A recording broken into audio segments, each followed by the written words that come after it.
এই যে রাইসটা হয়ে গেছে পুরো, দেখতে পাচ্ছ পুরো চাল চাল হয়ে গেছে। এদিকে মাংসের পিসগুলো দেখাচ্ছি, আলুগুলো কত সুন্দর, মানে হাত দিলেই মানে পুরো ছেড়ে যাচ্ছে, দেখতে পাচ্ছ। আর এখানে আছে সালাদ, এগুলো দাদাভাই খাচ্ছে।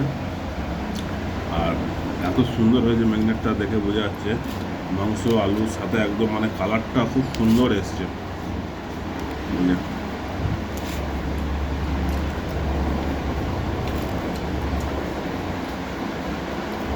বুঝতে পারছো কেমন হয়েছে, একটু সালাদ মাখিয়ে দেখি তো।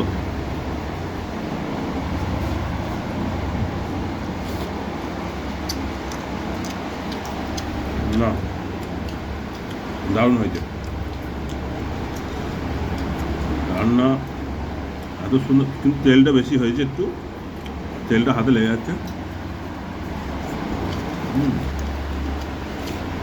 আমাদের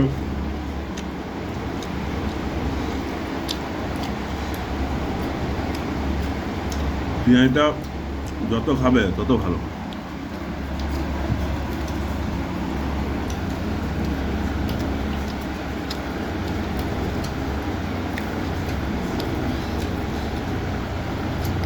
মাংসের পিসগুলো বেশ ছোটো ছোটো পিস হলেও খুব সুন্দর হয়ে যাবে, মাংস ছেড়ে যাবে, হাত দিলেই ছেড়ে যাবে।